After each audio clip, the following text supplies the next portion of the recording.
Good afternoon, everybody. We're going to call to order the meeting of the Solid Waste Authority, regular December meeting. If we would please bow our heads, have a short invocation before we start. Our Heavenly Father, thank you for all the many rich blessings you bestowed upon us. Please forgive us for all our sins. We know there are many. Guide us and protect us and help us make good decisions for the citizens of Horry County. In Jesus' name we pray. Amen. Mr. Campbell? Yes. I pledge allegiance to the flag of the United States of America and to the republic for which it stands, one nation, under God, indivisible, with liberty and justice for all. Thank you. Okay, we need to approve the agenda for today. If we could have a motion. Make a motion to approve. We have a motion. Have a second? Motion second. Any discussion? All those in favor? Aye. Opposed? We'll approve the agenda for today and also the minutes for the November 26th meeting. If we can have a motion. I move. We have a motion, second. Motion to second. Any further discussion? All those in favor? Aye. Thank you, and we'll approve the minutes from the November 26th meeting. We have no requests for the public input, so we're going to move right into the departmental reports and updates. Recycling and corporate affairs. Ms. Murphy.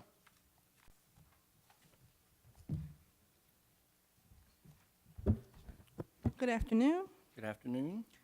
My report begins on page 1. I'm going to do a brief update on our Grinding Up the Greens program. This is an annual recycling program that we offer in conjunction and partnership with Santee Cooper and Burford's Tree Service. The campaign itself, you may have seen the television public service announcements that began running last week. They should be running on all the major networks.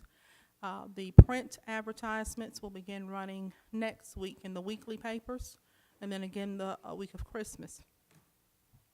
The collection period should begin on the 26th. Sometimes it actually starts a little earlier based on if some of the tree salespeople have some trees they need to dispose of. We'll start off a little bit earlier.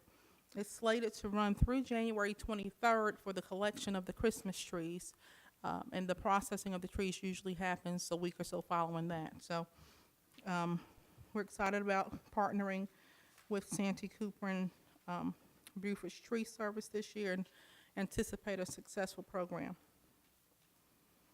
The next item I want to mention and go over with you is our holiday schedule for the upcoming Christmas and New Year holidays. In your packet was a schedule that reviewed basically what's going on here at the administrative office, the landfill, the MRF, and the recycling centers. I do need to bring to your attention one correction that you need to note. On Tuesday, December 24th, administrative office will be running under regular operating hours. The landfill will close early that day at 1:30, so when we'll stop letting trucks into the facility. MRF will be under regular operating hours. The recycling centers, it says regular operating hours in what you had in your packet. However, that was my error. Centers have always closed at 5 o'clock on Christmas Eve to allow our employees the time to shut down the center and get home at a reasonable hour before Christmas. So that's the one correction in that schedule that I would like you to make, if you don't mind. We need to let the minutes reflect that Ms. Murphy did admit she made a mistake, so we were wondering if that would ever happen, and it actually is possible, so. Oh, trust me, it happens more often than you would ever imagine, more often. With that, the remainder of the schedule is correct as it was presented to you. The last item I just want to mention to you, in the miscellaneous section of the packet, it was actually the very first page of the miscellaneous section. It's a schedule of our upcoming meeting dates for 2014. If you would, please make note of these dates. What page is that? It's the very first page in the miscellaneous section, the last section in your book. The section that has the newspaper articles and things in it. Okay, you don't have the tabs. There's a miscellaneous tab, but I don't have a book. oh, okay. How do you get a book? We can work that out for you. We'll talk after the meeting. Okay. But go ahead, I won't. I just want you to make note of the dates of the upcoming meetings for next year. This meeting listing will be advertised in the January 5th, 2014 edition of the Sun News. And that's my report, unless you have questions. Any questions for Ms. Murphy? Great, thank you very much. Thank you. And operations and planning, Mr. Hilling. We don't have any. Nothing from Mr. Oh. Move along rather quick. All righty. Finance administration. Good afternoon. Afternoon. As you can see, we've got just an abbreviated sample of some of our financial reports due to time constraints. Weren't able to get everything together, so we'll have a complete package for you next month. I'm not sure which page. It starts on page 10 in the book, I think page 23 on the iPad. But we've got a tonnage report in there. Just was going to kind of go over that a little bit. Our tonnage still is above where we were this time last year. Solid waste is running at about 46% of budget. Yard waste at about 37% of budget, and mixed construction at 45% of budget. And overall, our tonnage is running at about 45% as compared to budget, whereas for 5 months, we should be at about 41%. So we're staying ahead on our tonnage, which is good. The next is the C&D recycling facility. They took in a little over 1,000 tons over there, and so far they're at about 57% of budget. So they continue to do quite well over there. The rest of what I've got in there are just the graphs, and you can see that we continue to stay along the same path as we have each year with our tonnage, so we are kind of staying on track for things. I think mixed construction is the only one that had a decline from last month, and I said last month I mentioned to you that they had done some construction tear downs in Conway last year. They tore down the old hospital and some houses, which had our tonnage up a little bit last month, so that's why you see the decline this month. So next month, like I said, we'll have another complete package for you. Any questions? Thank you. Yep, On hang the- on. I'm Ms. sorry. Creech. Thank you. On the tonnage report you had some, let's see, what looks to me like C&D, really, clean wood, shingles, concrete, brick, asphalt, land clearing debris, we're in the minus. Is that As compared to last year? at this time? Yes, ma'am. Do we have any idea why that would be? No, ma'am, I haven't really taken a look at that, but I can go back and kind of compare and see what, what might have that off as compared to last If you year. add all those together, it's quite a bit. Yeah, it does, especially with the concrete and brick. Right. So we'll take a look, and it could be, like I said, we've got more going over to the factory, and so it could be that could be why, this is what's going into the landfill, and so it could be some of that as well. Okay, thank you. Ms. Creech, also, they, part of that reason would be that we charge when people bring it here. There's about 4 locations throughout the county that take it for free. Okay, thank you. Any other questions, Ms. Bonnie? Thank you. Thank you very much. Special projects and governmental affairs, Mr. Besson.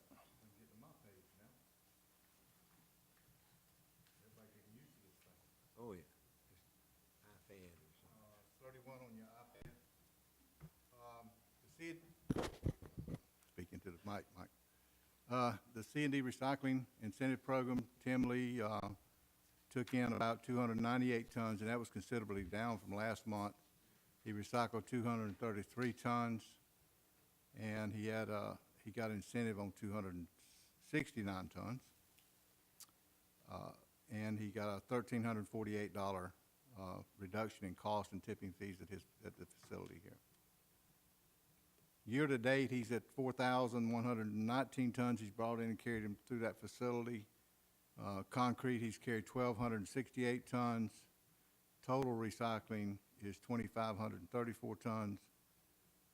Recycling tonnage without concrete is 1,265. So he's recycled more concrete than he has other materials for a total reduction in fees of $5,627. Any questions on that one? Easy Dump, 686 they carried to their facility with 371 tons recycled, and of course they don't isn't back into the program because they're doing isn't meeting the state goal of 75%, so they haven't got any incentive or reduction in fees this year. Has he shown any interest at all?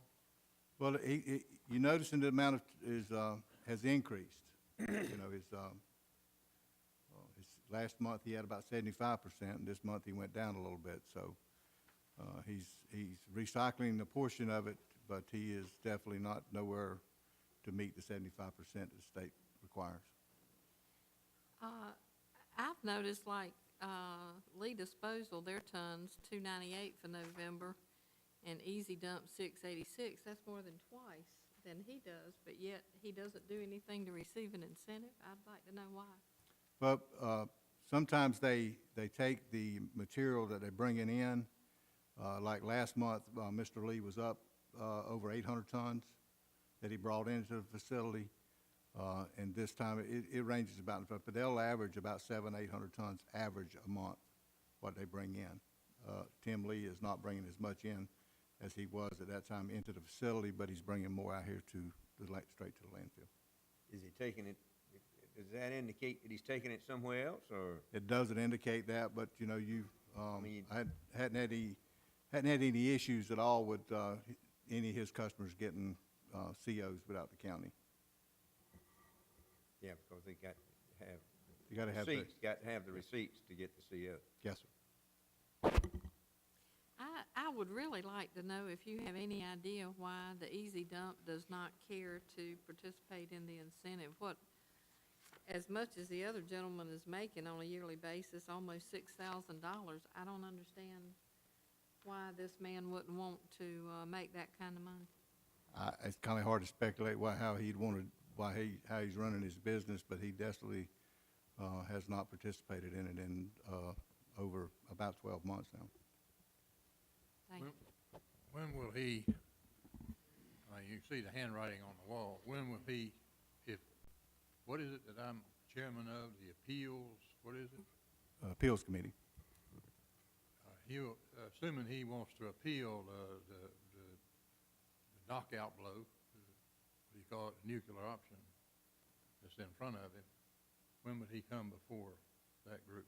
He won't come before that group. Our thing is he's got to meet the state mandated goal in order to get the incentive. Now, if he wanted the incentive, he'd have to come in front of he'd go to the executive director. The executive director would, because he's not doing the 75%, would make a decision whether he's meeting the state goal.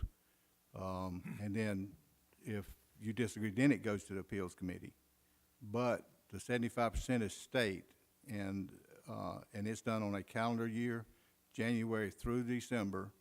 If he doesn't meet that, then the state DHEC will decide whether or not what they need to do to him, either continue to let him operate, not doing the 75%, or like they did last time, look over several years. But it will not come to us as far as as long as he don't ask for the incentive, he won't come to us for it. The state will have to Yeah, shut him down. well, that's good. I'm indisposed to shutting down somebody because of a government rule.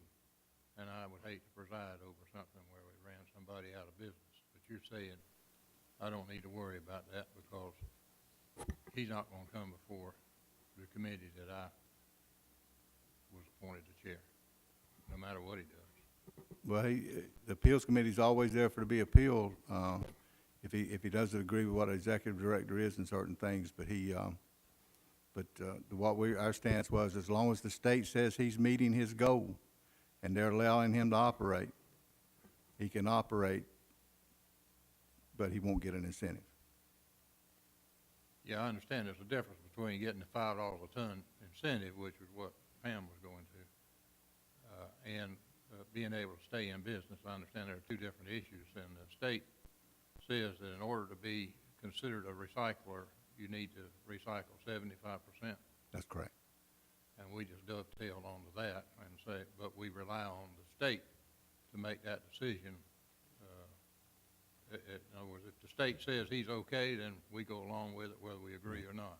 And, Yeah, what the state's Solid Waste Management Act says, if you're recycling less than 75%, you're a transfer station. right. And last year, Easy Dump was allowed to take 2-year average to do the 75%.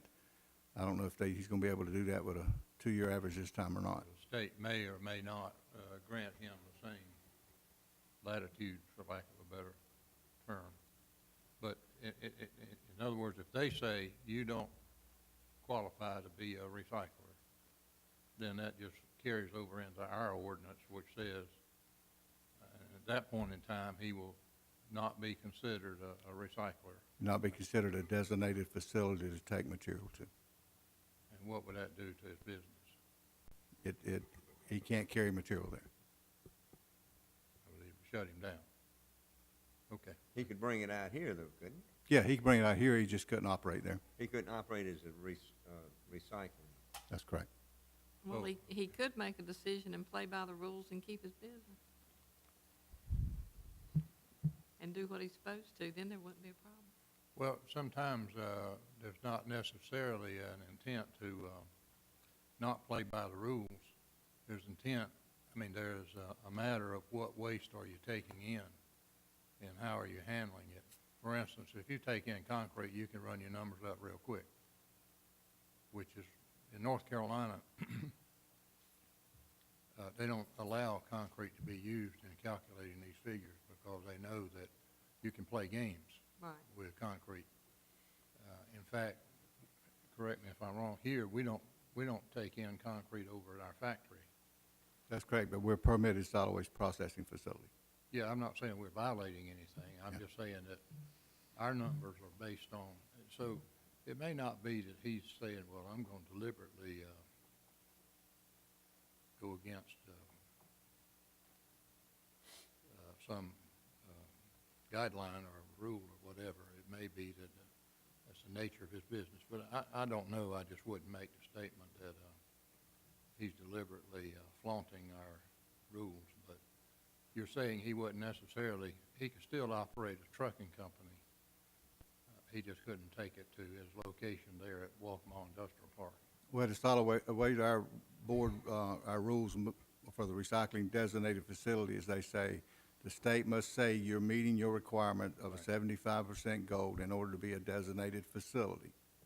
If they say he's not meeting his gold, he loses his designated facility. I understand that part, Yes, sir. but at that point in time, he could still operate He's trucking, as yeah. if he were Waste Industries. Yeah, waste industries, any other, Biggest yeah. amount of stuff over here, Sure. and Yeah. Waste Management, some Yeah, of the others. his trucking company could carry on, he just couldn't carry it to his, any other place He but could here. take it to a site and sort it out between recyclables and That's correct, dregs, as Danny calls it. yeah. But it's not coming before my committee. Right. Wonderful. Thank you. Anything else, Mike? If it does, I want Pam to be on it.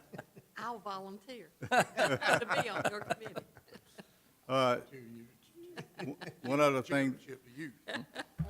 One other thing, the recycling incentive program, as far as all the incentives that we give, the MSW was at 105,000 year-to-date, money that we gave back to the municipal haulers that's hauling MSW. And C&D Recycling Center over at the factory, we gave up $28,000 to those haulers that brought things in there. And of course, Tim Lee's at the 5,627 tons that we give to designated facilities to a total customer savings of $139,000 to date since July 1st. That 100,000 on the new incentive program, that's just since July. Since July 1. So just a quick, whatever that thing is, run it out for a year, it would be at the rate of $200,000 a year. But it'd probably be more as more and more people get acclimated into it and go up to that $300,000 number We got it estimated to be around $300,000 yeah, by the end of the year. yeah. Okay, thank you. Thank you. As you know, our executive director had knee surgery last week, had both knees replaced. Have you got an update on how Danny's doing? He's doing pretty good. He was doing real good when he come out of surgery. He wanted to talk, and of course, he called for the staff meeting this morning. He wanted to be involved in the staff meeting.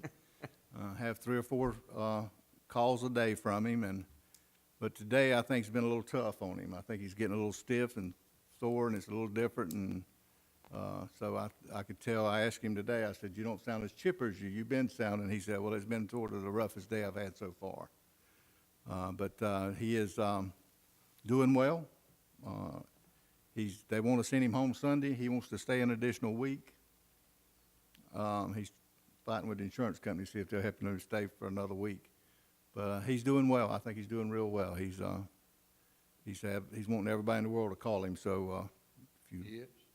yeah, he's been saying all I'm doing is laying in the bed up here, and this thing's working my legs, and they run me down to the gym every once in a while. So I'm bored to death. Somebody needs to call me. Well, I wouldn't have thought he wanted to be bothered in Yeah. that shape. Well, I don't know. After today, he may not still feel that Feel way.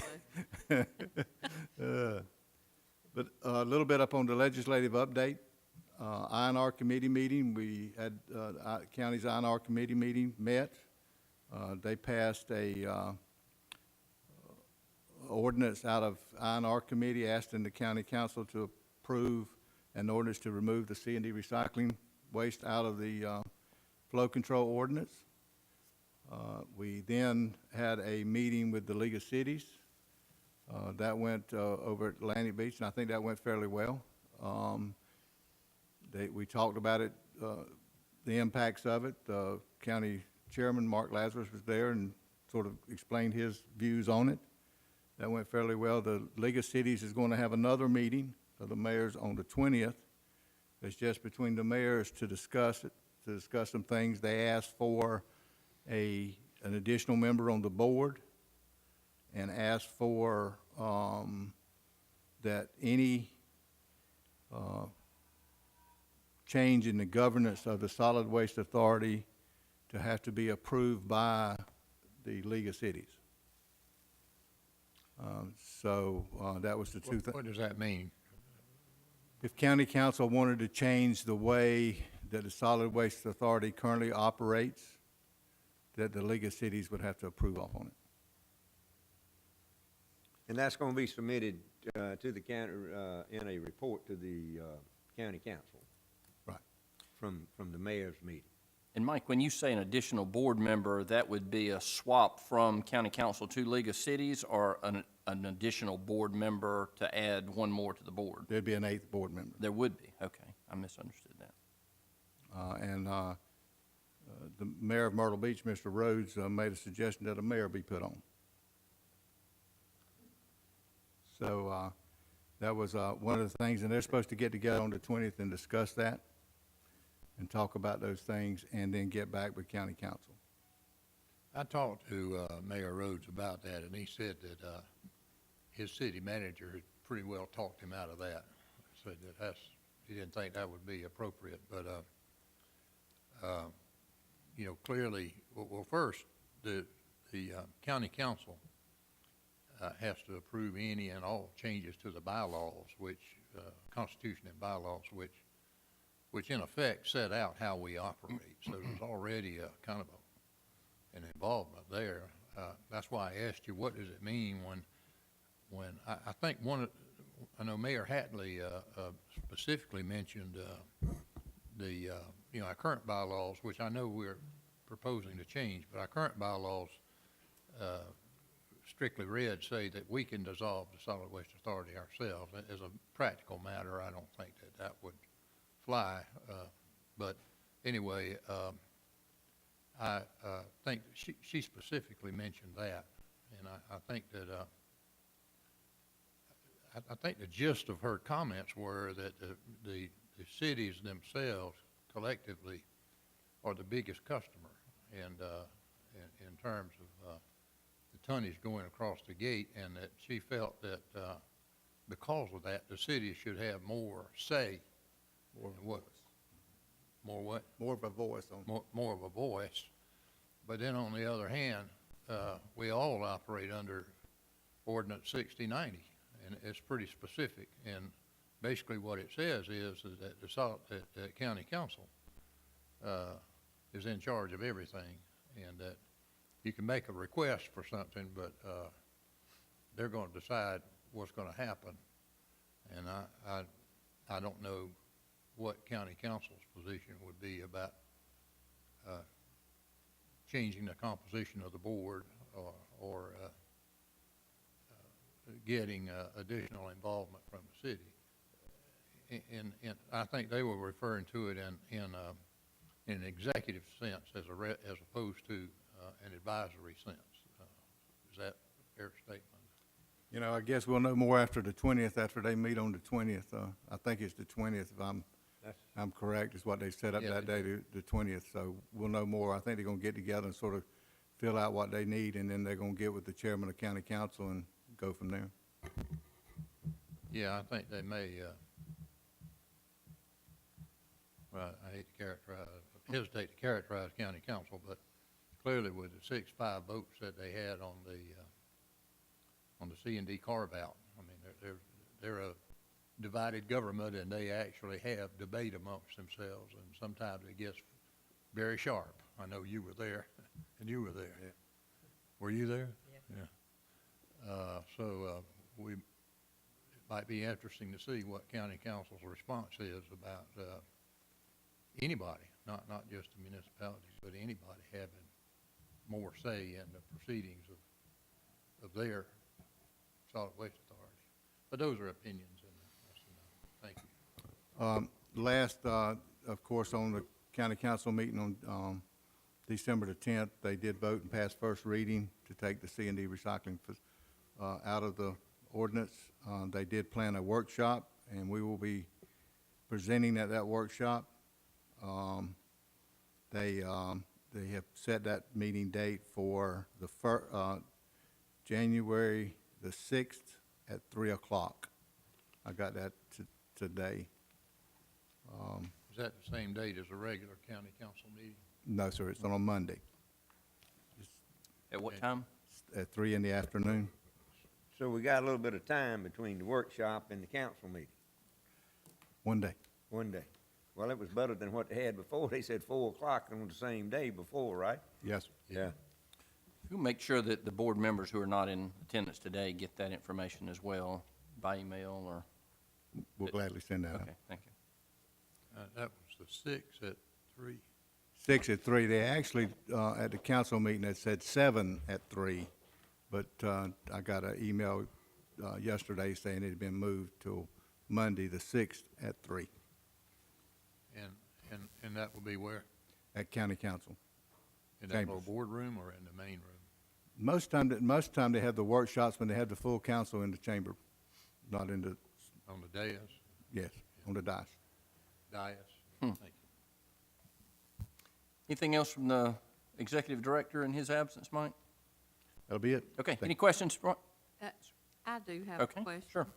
About one of the comments at the council meeting, there was 30-some thousand tons of C&D that possibly would go out, Yes, ma'am. and that much airspace would be saved. Mm-hmm.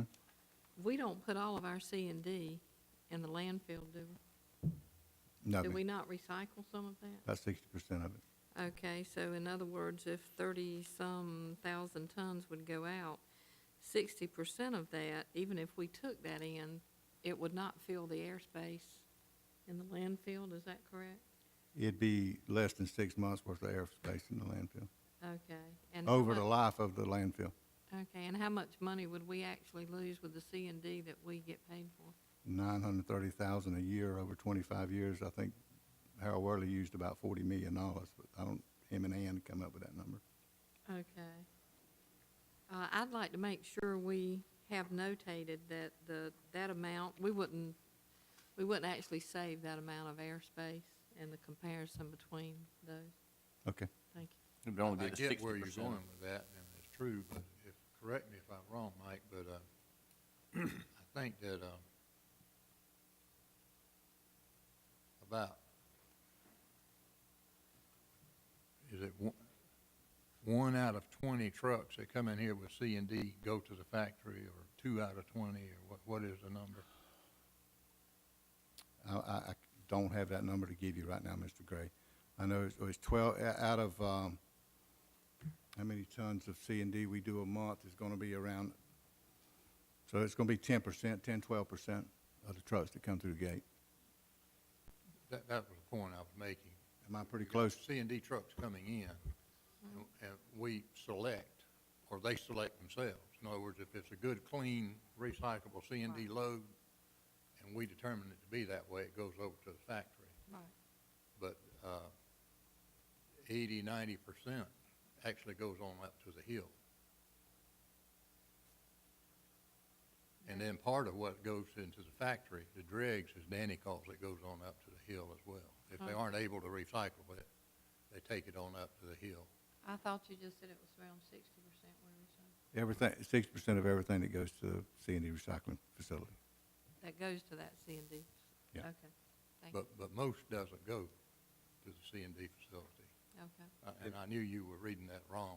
Right. He was saying one thing, you were saying another. Saying- But it's no. designated as C and D, it goes to the C and D landfill, rather, I mean, and she's talking about, it's gonna be part of that, 60% of that's gonna be recycled, so we're gonna save some airspace. Well, you first got to start with the fact that only a select number of trucks that come in here with C and D go to the factory. So whatever number you're using, 35,000 or some other number, 80, 90% of them go straight to the hill.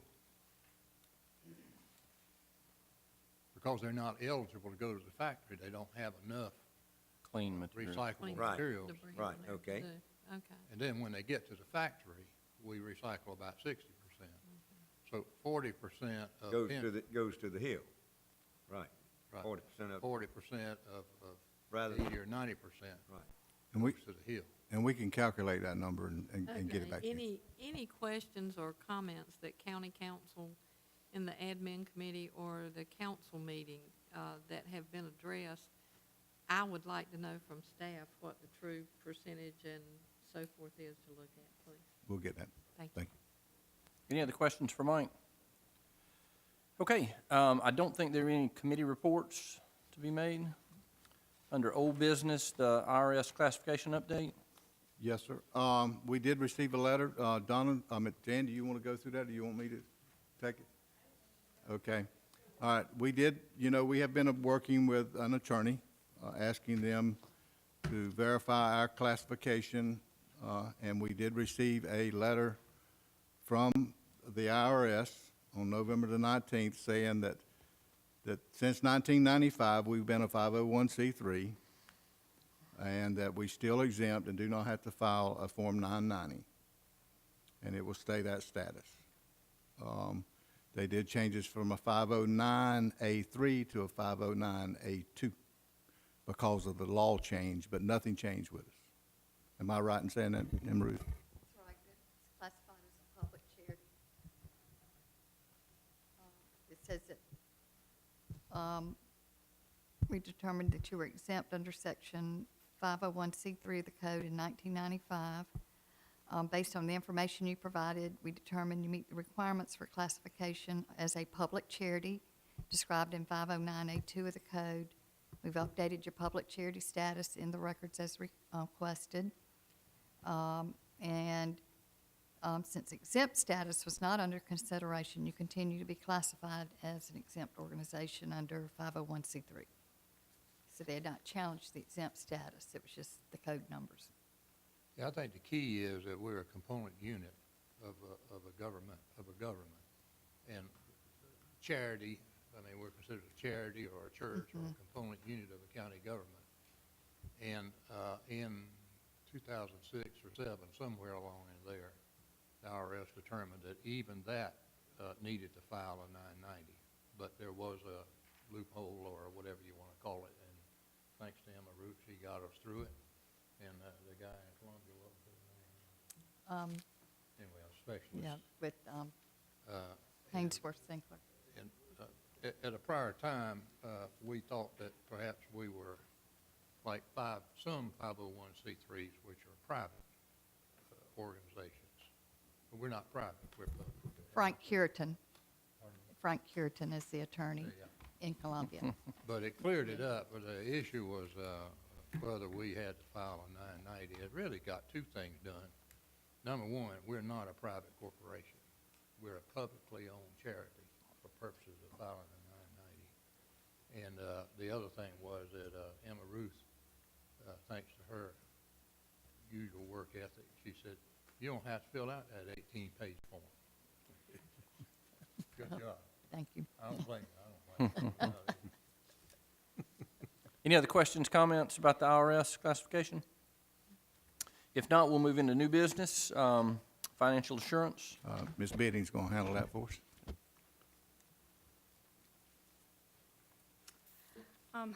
As I'm sure you're aware, the South Carolina Solid Waste Policy and Management Act requires that all permitted landfills, processing facilities, transfer stations, composting facilities, and tire processors have a financial assurance mechanism in place to ensure that funds are available for the cleanup of the facility at the time of closure and to cover any post-closure care costs that may be required. Included in your board packet is the letter, a copy of the letter that we send to DHEC, as well as a letter for the board to approve, along with the auditor's report in regards to the requirements of the local government financial test. That is the test that we use as our mechanism. DHEC does have several different mechanisms that you can use, such as letters of credit, surety bonds, irrevocable letters of credit, trust fund, corporate financial test, but we use the local government financial test. And you'll see that included in your board packet. And what we need this afternoon is for you to accept this letter and report along with the audited financial statements for the year ending June 30th, 2013 into record in order for us to be in compliance with both the federal and the state laws. I take that letter that was presented to the board, as well as the letter to DHEC, along with our financial statements, as well as the county's financial statements, as well, and the auditor's letter there, the report, and send that to DHEC, which is due by December 31st. So I just need your acceptance of the financial assurance letter that's in there. Okay. Any questions for Ms. Denning? Is this, I don't want to put words in your mouth, but we're pledging the full faith and credit of the government of Horry County. That's what we're going to. Yes, sir. Thank you. You know, I love people who give us straightforward. I'm sorry, we've got a recommendation from staff. If we could have a motion. I so move. Got a motion and a second. Any further discussion? All those in favor? Aye. Opposed? Okay, thank you very much. We'll accept it into, all righty. All right, the next thing we have is the MOU, the Memorandum of Understanding. South Carolina Department of, had contacted, actually, Mr. Gosnell here a while back and asked for us to meet with them. We have MOUs with all the cities in the, and the county in case in the event there was a storm, that we would provide the processing of any material, vegetative material and other materials at our locations that we have set throughout the county. They've asked to be a part of that agreement and asked us to sign an MOU. If the board so chooses, we need permission to sign that. What it basically does is allow them to bring their material to the site. Our contractors process it. If we do not receive full funding from FEMA or the state Department of DOR, then the state would pay their share, which is basically the same agreement that we have set up with every other city and the county in Horry County. I'm in favor of the agreement. It's a question of, would we burn it or would we haul it off somewhere? Be a multitude of ways of handling it. We would grind it, recycle it, air curtain, burn it. We would do a whole line of processes. Part of our agreement with our contractor is also have a place for the vegetative debris, if it could not be ground or sold once it's ground, to go to a landfill other than ours. Yeah, I know times have come and have improved, but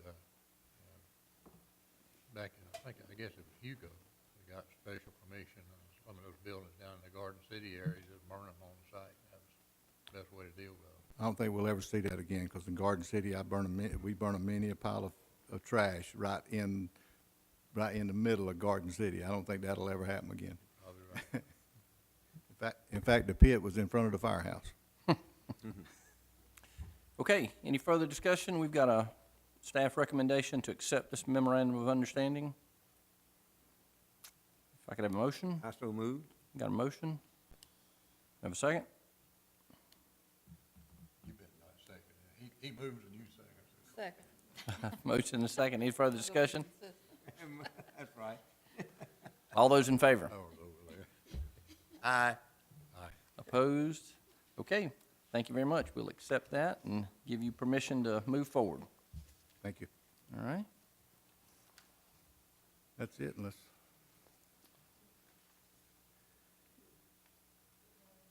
oh, yeah, I'm sorry, new business.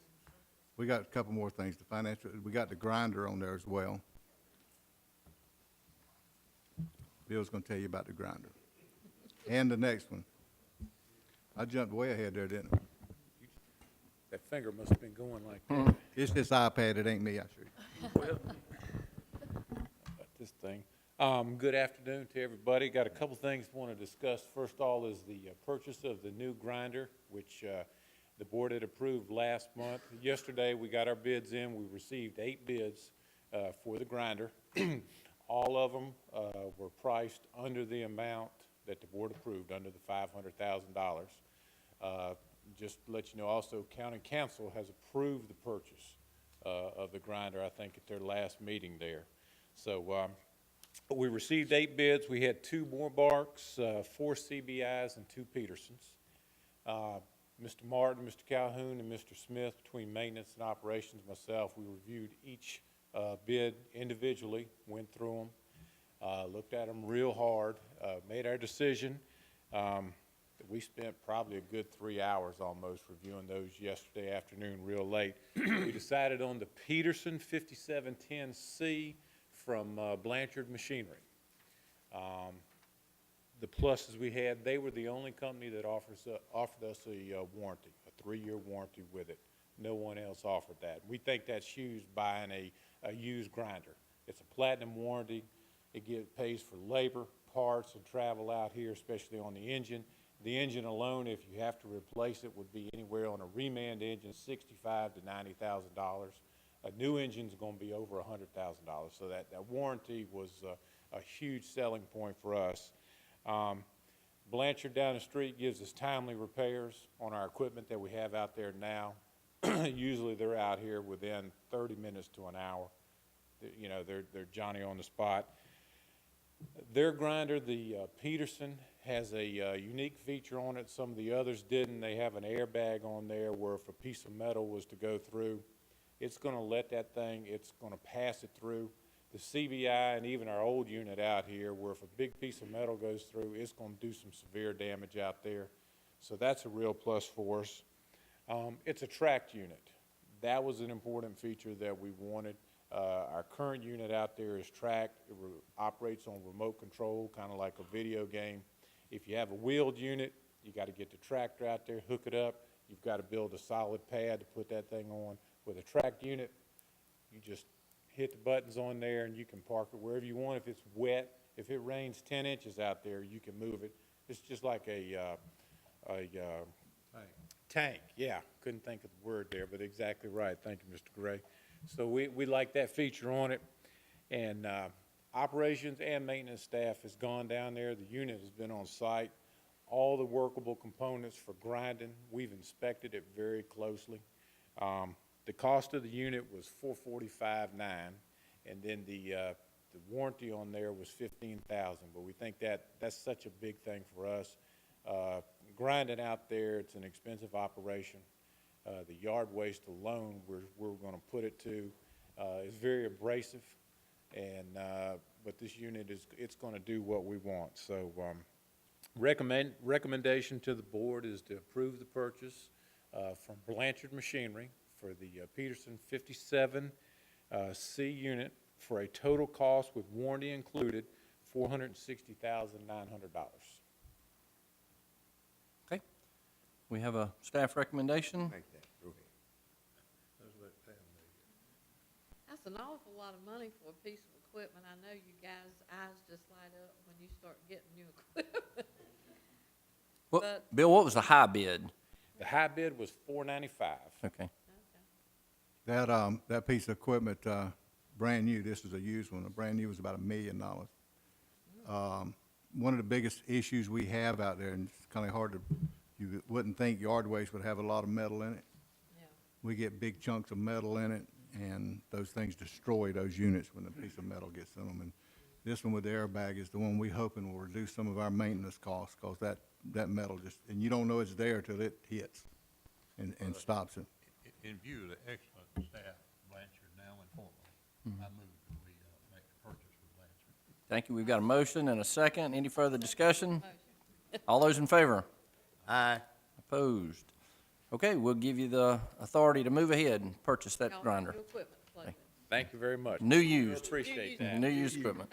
It's huge for us out there as far as Good. getting the job done, so we appreciate that. Well, we appreciate your diligence in not only the process, the bid process and all, but also determining what your needs are and the way that that was handled and what could be deferred and what we need now. So appreciate that. Thank you. Secondly, we have we're looking at purchasing a new bulldozer in January of 2014. And here today to ask for board approval, we've got a John Deere 2006 850 tractor that is pretty well worn out. We're asking for your approval to sell it on GovDeals. A couple things just to run by you. We've put it on GovDeals, and of course we would never sell it or do anything until we had board approval. But the bids closed out yesterday, and we got a high bid of $65,000. We did have a local offer of just $45,000. So when we put it on GovDeals, we set the reserve at that amount. So we were very pleased when we got $65,000. We will need, part of the recommendation to you is to approve the sale on GovDeals, but also to take a portion of the proceeds, which would be $63,730, toward the purchase of a new bulldozer, which will keep us in line with our approved 2014 capital budget to purchase a new dozer. I move that we accept that recommendation. I second. Got a motion and a second. Any further discussion? All those in favor? Aye. Opposed? Okay, very good. Again, You can, appreciate it. you've got the authority to move forward. Thank you. Thank you, Mr. Hilling. Mr. Besant, anything else under new business? No, sir. Hope everybody have a good Christmas. Well, thank you very much. Any roundtable discussion? Any need for a roundtable? And I don't think there's a need for an executive session. So, but before we adjourn, I would like to recognize Donna Crump, who has been with the Solid Waste Authority for how long now?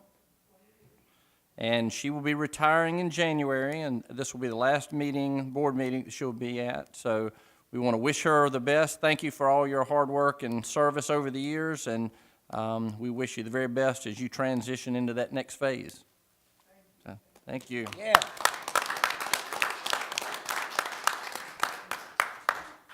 Any further business before the board? If not, I echo Mike's sentiment and wish everybody a Happy New Year and Merry Christmas, and hope everybody enjoys the time with their family.